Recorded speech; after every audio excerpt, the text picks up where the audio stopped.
The garage stood behind a small house on a quiet street, its doors rusted shut, and its roof sagging from years of neglect. No one expected to find anything inside.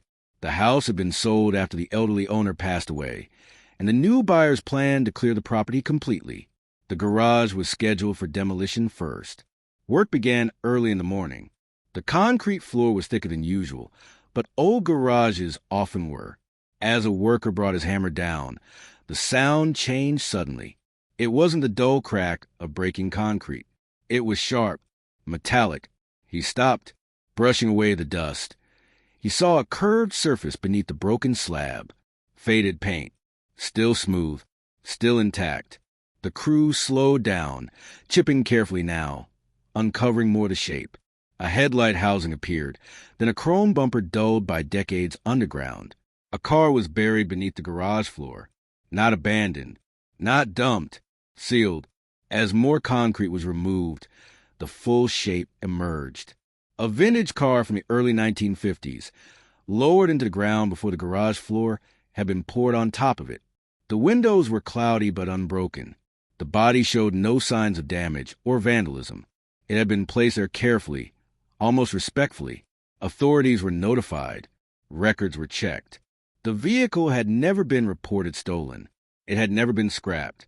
It had simply vanished. When permission was granted, the workers opened the doors. The interior smelled of old leather and dust. The seats were cracked but intact. The steering wheel was worn smooth, as if someone had held it tightly for many years.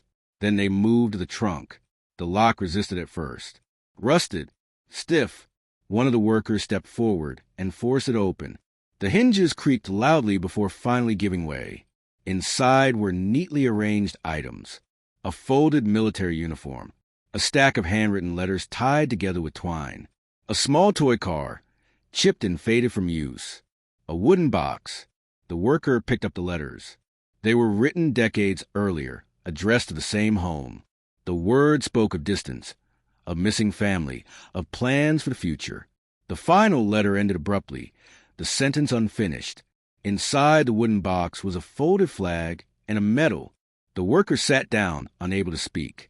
Tears ran down his face. His grandfather had gone to war and never returned. The dates on the letters matched. The emotions hit all at once. Later records revealed the truth. The car belonged to a man who never came home. His wife never sold it, never drove it again. Instead, she had the garage built over it, sealing the car beneath concrete as a private memorial, a place where time stopped. The car was eventually removed and preserved. The letters were returned to the family. The garage no longer stands. But the reason the car was buried will never be forgotten. Some things are hidden not to be erased, but because the pain of letting go is too heavy to bear.